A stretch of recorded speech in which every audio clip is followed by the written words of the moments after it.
Hi friends, welcome to my channel Sheetal's kitchen Gujarati. आज આપણે બનાવવા જઈ રહ્યા છીએ ફરાળી રેસીપી અને આ ફરાળી રેસીપીની ખાસ વાત એ છે કે માત્ર 2 ચમચી તેલમાં હું બનાવવાની છું। તો મિત્રો રેસીપી વિડિયો એન્ડ સુધી જરૂરથી જોજો અને જો તમે મારી ચેનલ પર નવા આવ્યા હો તો ચેનલને સબસ્ક્રાઇબ જરૂરથી કરજો।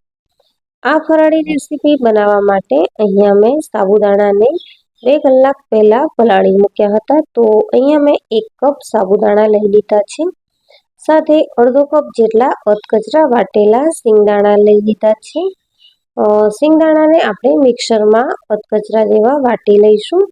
1 ચમચી આદુ મરચાંની પેસ્ટ, 1 વાટકી જેટલા ઝીણા સમારેલા લીલા ધાણા, સાથે 10 થી 12 મીઠા લીમડાના પાન, 8 થી 10 નંગ કાળા મરી વાટીને આપણે ઉમેરી લઈશું। સાથે સ્વાદ પ્રમાણે મીઠું ઉમેરીશું અને 1 ચમચી જેટલું જીરું આ રીતે હાથેથી મસળી અને ઉમેરી લઈશું। સાથે રેસીપીને ખાટી મીઠી બનાવવા માટે અડધી ચમચી જેટલી ખાંડ અને અડધી ચમચી જેટલો લીંબુનો રસ ઉમેરીશું। તો અહીંયા મેં અડધો લીંબુનો રસ ઉમેરી લીધો છે। સાથે 3 નંગ બાફેલા બટેટા લઈ લીધા છે।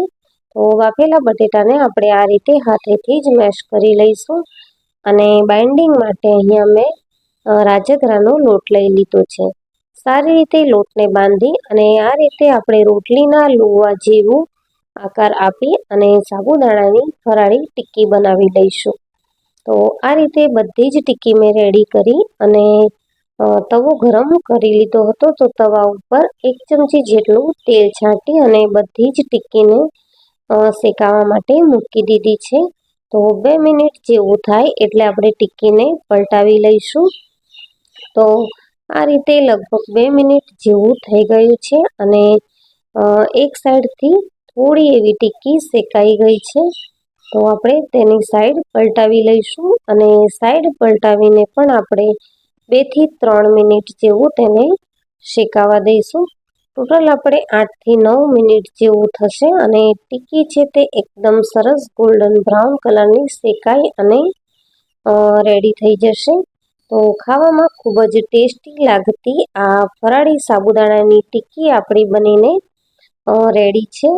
તો મિત્રો તમને આ રેસીપી કેવી લાગી તે મને કમેન્ટ સેક્શનમાં જરૂરથી જણાવજો અને જો રેસીપી વિડીયો ગમ્યો હોય તો વિડીયોને લાઈક કરજો, શેર કરજો અને મારા ચેનલને સબસ્ક્રાઇબ જરૂરથી કરજો। ઓછા તેલમાં આપણી ફરાળી સાબુદાણાની ટિક્કી બનીને રેડી છે। તો આ ટિક્કી બધાને જ ખાવામાં ખૂબ જ ભાવશે એ વાતની ગેરંટી છે।